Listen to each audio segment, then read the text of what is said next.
All right, let's tie a rusty spinner. This is a great pattern to use in the evening on so many of our Colorado rivers. You know, the Frying Pan, the Roaring Fork, the Colorado, the Eagle, all of them that have got mayflies in them generally have some sort of spinner fall in the evening.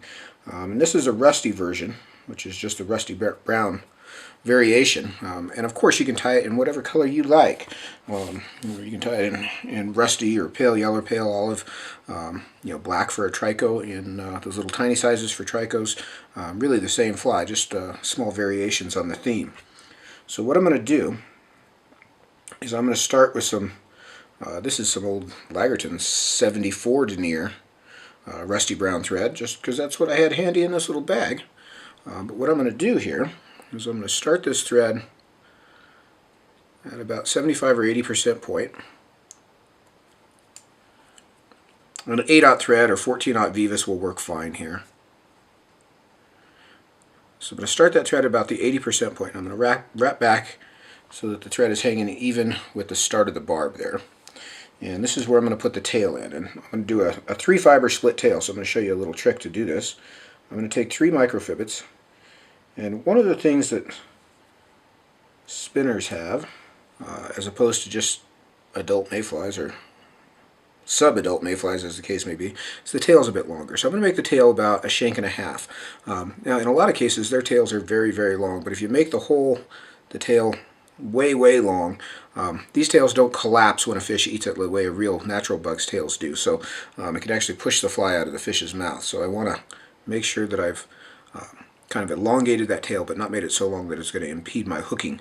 So I'm going to measure that, 1.5 hook shanks or so. And I'm going to catch this at the bend with 2 or 3 turns of thread so that those fibers are square up on top of the hook. I'm going to bump my thread one more turn forward here. Now I'm going to take my thumbnail and press it up underneath those 3 tails to get them separated. I'm going to pull the near tail toward me and the far tail away from me. And depending on what kind of mayfly you're imitating, some of them have only 2 tails, in which case you can go consult the RS2 and that'll show you how to do a 2-fiber split tail, but I want to show you how to do all 3 in this case. So there we've got 3 fibers and I've just kind of separated them with my fingers. Now, you could leave them that way, but they'll go back together. So what we want to do is we want to make a figure 8 wrap of thread between these. And what I'm going to do, as you can see, my thread is up here by the hook point now. I'm going to take my thread down under the near tail and up between it and the middle tail and take a thread wrap down around the hook. Then I'm going to come up and I sort of let off the tension here and I'm going to come on top of the middle tail and under the far tail. So let me turn this a bit. You can follow that path of that thread. It's a figure 8. And then start to tighten that up. And we end up with this nicely spread 3-fiber tail. Alright, so once we've got that on there, it's easy as that. That takes a lot of practice. Don't feel bad if you don't get it on your first or 27th try. It takes some practice to do. Thread control is everything there. That makes a big difference in how it works out. But that big widespread tail will really help support the back end of that fly. You can see how those are nicely spread evenly out the back of the fly. So now I'm going to come forward over those butt ends up to about where I started the thread, and I'll trim those 3 stubs out. And then I'll come back. I want to flatten this thread a bit. I'm going to come back to the bend.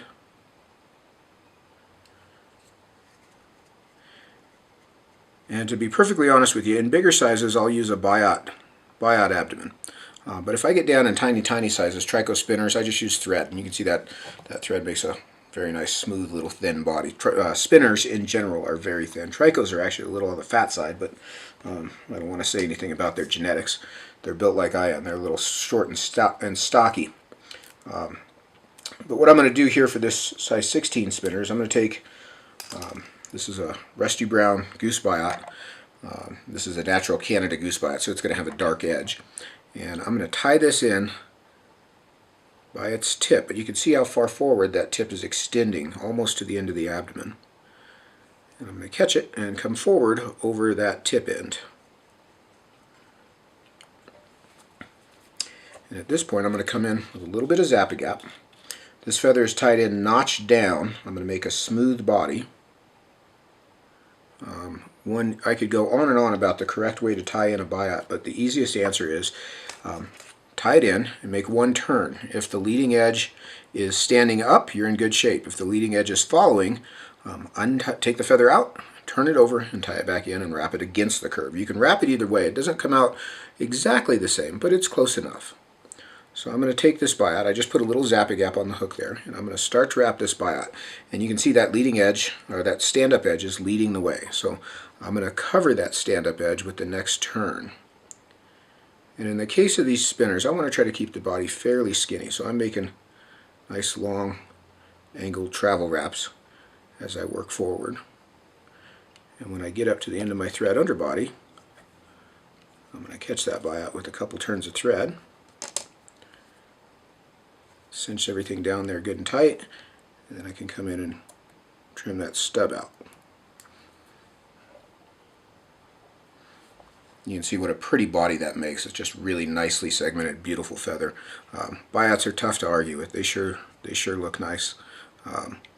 Whether or not you catch any more fish on them than otherwise, I don't know. But you know, who wants to catch fish on ugly flies?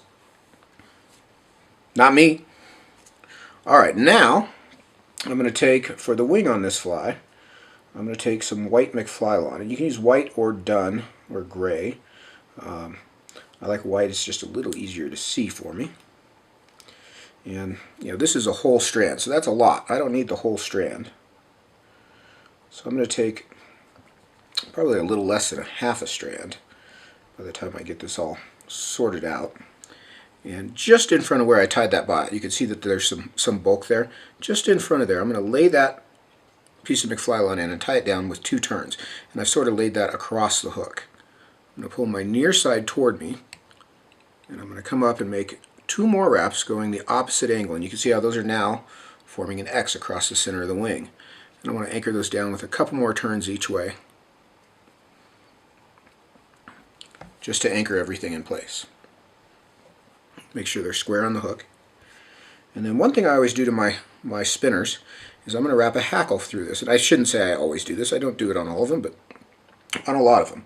I'm going to use, this is a badger hackle, so this is white with that dark center. And I wanted at least 1.5 hook gaps. It could be a little oversized. So I'm going to take this feather and I'm going to strip the butt end.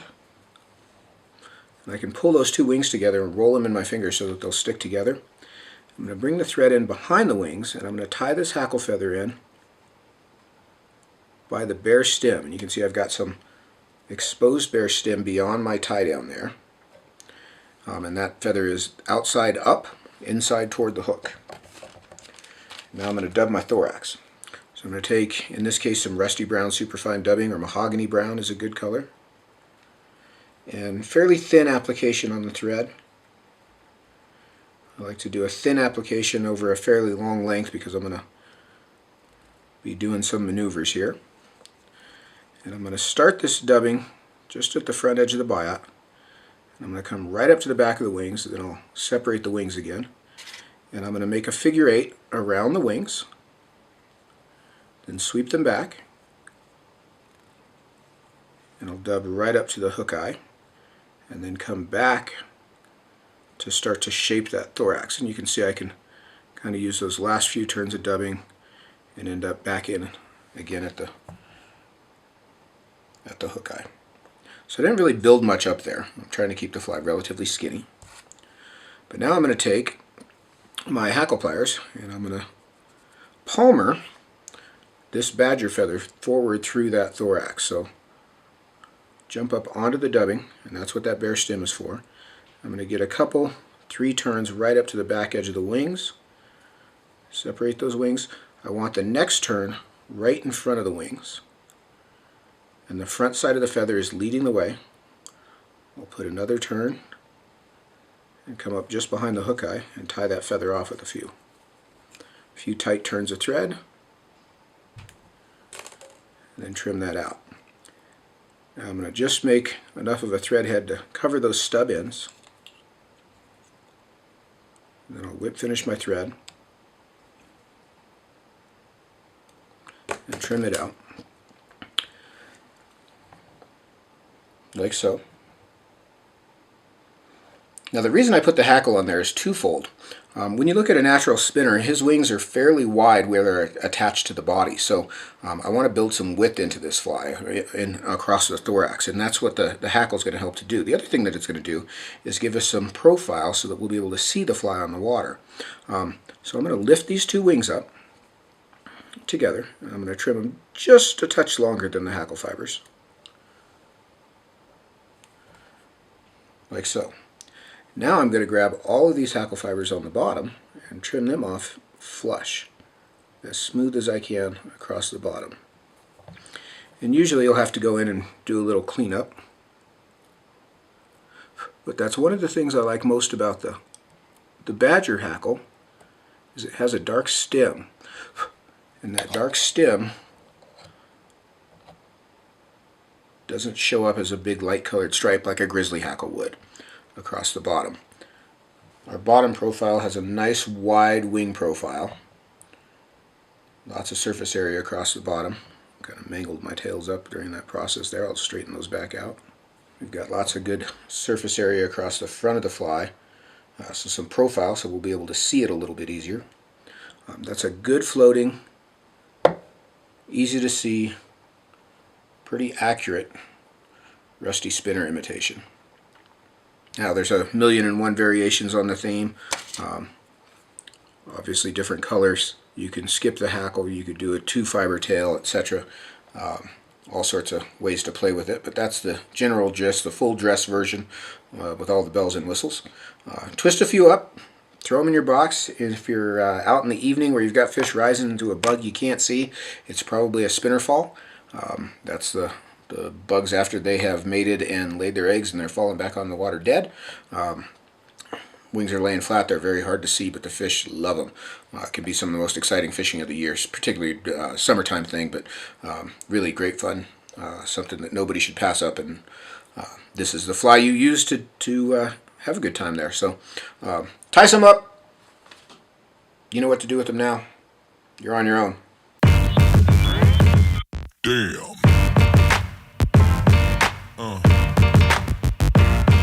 Yeah. Yeah. Yeah.